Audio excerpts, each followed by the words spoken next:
everyone. Welcome back for another deep dive. Today we're going to be looking into something a little bit different. This is going to be fun. So we're going to be talking about traffic management. We're going to be joined by Graeme Phillips, who's the Managing Director of West Coast Traffic Plans, and he's been working in Western Australia for over 17 years. So he knows his stuff, and I think it's going to be really interesting to get his insights on what goes on behind the scenes, because we think we all take for granted the traffic management and the people that are out there keeping us safe and keeping the traffic flowing. We just assume that it just happens. But obviously a lot more goes into it. And I'm curious to hear about Graeme's career path too, because he went from the Australian Army to construction and then landed in traffic management. That's a really interesting trajectory. So I'm wondering what prompted those transitions, if maybe there are some skills that he learned in the military that he was able to apply to these other fields. Gee, wouldn't it be interesting? Graeme, welcome to the deep dive. Thanks for having me. Tell us a little bit about how you ended up in traffic management. After serving in both the Reserves and Regular Army, I left in 1988, and the construction industry seemed like a natural fit. The skills that I learned in the Army, like discipline, planning, leadership, were really transferable. But after almost 20 years in construction, I started noticing how much of an impact traffic had on projects. And there was a real need for skilled traffic management professionals. And I just saw an opportunity to use my experience to make a difference. That's really interesting that you saw that connection there. So, what aspects of your military experience do you think really prepared you for traffic management? The military instills a strong sense of planning and logistics. In a combat zone, every move has to be carefully considered and risks assessed and contingencies planned for. You're dealing with moving vehicles, pedestrians, often unpredictable situations. You need to be able to think ahead, anticipate potential hazards, and be prepared to adapt on the fly. It's like a giant moving puzzle. So for those of us who maybe haven't spent much time on construction sites or coordinating large events, can you break it down for us? What exactly is a traffic management plan, or a TMP as you call it, and why is it so important? A TMP is essentially a blueprint for keeping everyone safe and traffic moving smoothly during any event that impacts traffic flow. That could be construction roadworks, a festival, anything really. And it's not just about putting out a few cones and calling it a day. It involves a detailed assessment of the site by identifying potential hazards, designing traffic flows, and communicating those plans effectively to everyone involved, from drivers and pedestrians to the work crews themselves. It's a lot more comprehensive than most people probably realise. So what actually goes into creating one of these plans? What are some of the key considerations? The first step is to understand the scope of the project, what kind of work is being done, what's the surrounding infrastructure, are there schools, nearby hospitals, pedestrian traffic. We need to consider all of these factors along with the relevant safety regulations before we even start thinking about traffic flow. Okay, so you've done your assessment, you understand the lay of land. What do you do next? Then we start mapping out the traffic flow. Where will diversions be needed? Can we maintain two-way traffic, or do we need to implement single-lane closures? Where will pedestrians be routed? We use a system called a traffic guidance scheme, or TGS, which is basically the arrangement of signs, cones, barriers, and sometimes even temporary traffic signals that guide people safely through the work zone. Imagine a highway widening project where we need to shift traffic over to make room for construction crews. We can't just throw up a few cones and hope for the best. We need to consider sight lines, vehicle turning radiuses, the speed of traffic, even the time of day and weather conditions. We might use a series of arrow boards, cones, and temporary barriers to gradually funnel traffic into a narrower lane, giving drivers plenty of warning and time to adjust their speed. A well-designed TGS anticipates driver behaviour and minimises the risk of sudden braking or lane changes, which can lead to accidents, especially at high speed. Yeah, that makes a lot of sense.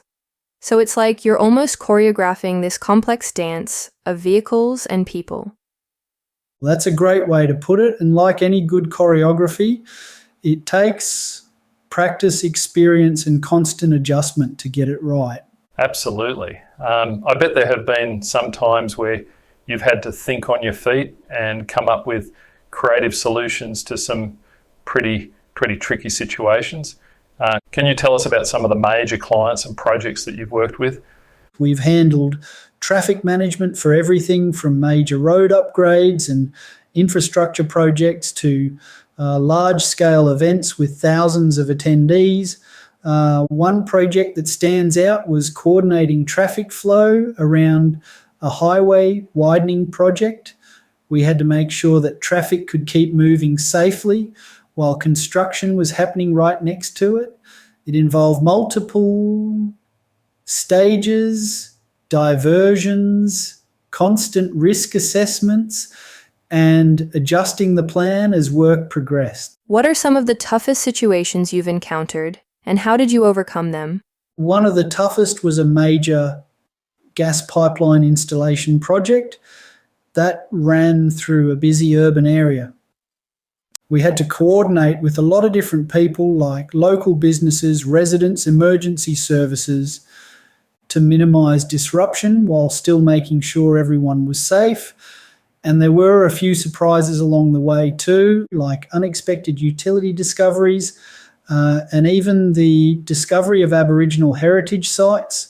So we had to think on our feet, communicate clearly, and build strong relationships with everyone involved to get the job done.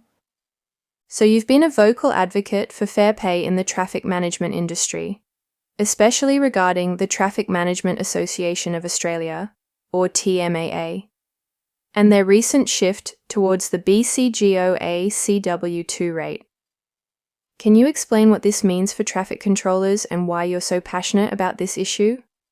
Sure, for years the industry relied on a lower pay rate for traffic controllers, which honestly didn't reflect the skills and responsibilities they shoulder. The BCG OACW 2 rate aligns traffic controller pay with similar skilled roles in construction, which was a 12.2% increase. It's a step in the right direction, and I believe it's essential for attracting and retaining skilled professionals in our field. So it's not just about fairness for the workers, it's also about ensuring a higher level of competence and safety on our roads, right? Exactly. Traffic control is a demanding job with a direct impact on public safety. It requires focused, quick thinking. The ability to remain calm under pressure. Fair compensation is crucial, not only for attracting talent, but also for recognising the value these professionals bring to our communities. So you've also been critical of the TMAA's previous inaction on this issue. Why do you think they finally made this shift? To be honest, I think they were forced to. The TMAA has been absent from industrial relations discussions for over a decade, which allowed some companies to get away with underpaying their staff.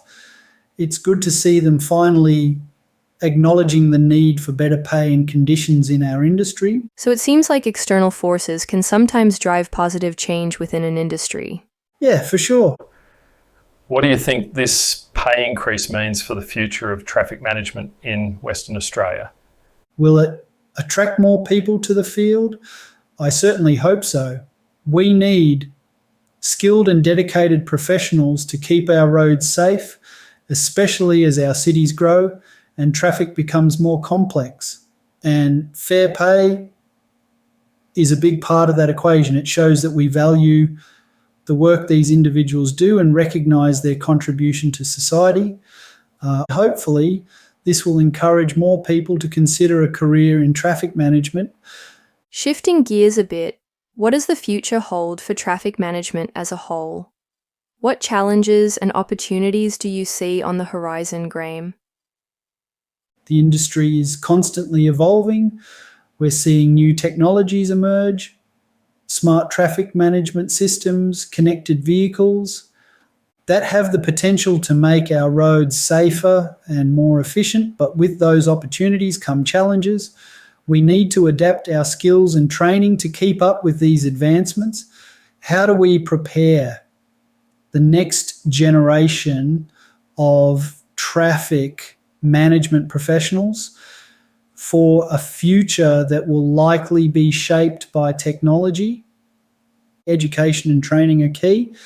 We need to equip our workforce with the skills to understand and manage these new systems, as well as the critical thinking skills to adapt to whatever comes next.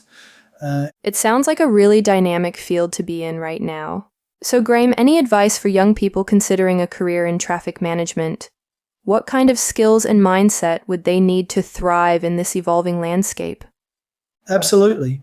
If you're looking for a career that's both challenging and rewarding, traffic management is a great option. Yeah, it's a field where you can really make a difference. You're contributing to the safety and efficiency of your community. You need to be a good planner, problem solver. Excellent communication skills are a must. And you definitely need to be able to stay calm under pressure. But most importantly, you need a passion for safety and a commitment to making our roads a better place for everyone. It's interesting to think about how technology might change the day-to-day work of traffic controllers. Imagine a world with autonomous vehicles navigating our roads. Could we see a day when those cones and signs become obsolete, replaced by intelligent systems that manage traffic flow in real time? I think it's definitely possible. We're already seeing the building blocks of that future being put in place. Even with all these advancements, I believe the human element will always be crucial. Technology can enhance our abilities, but it can't replace human judgment, intuition, and the ability to adapt to unexpected situations. So it's not a question of technology versus humans, but rather a collaboration between the two. Exactly. It's about finding the right balance between automation and human oversight to create the safest and most efficient transportation system possible. Graeme, this has been a really fascinating talk about the world of traffic management. I agree. We've learned so much. Thank you for taking the time to share your expertise and insights with us. It's been my pleasure. Thanks for having me. I think we all have a newfound appreciation for the hard work and dedication of traffic management professionals. Yeah. The next time I see a traffic controller, I'm definitely going to give them a wave and a thank you. And to all our listeners out there, we hope you enjoyed this. Behind the scenes, look at an industry that plays such a vital role in our lives. It's amazing to think about all the planning and effort that goes into keeping us safe on the roads. So next time you're stuck in traffic, remember that there's a whole team of people working hard to get you moving again. Stay curious, everyone. And until next time, happy travels.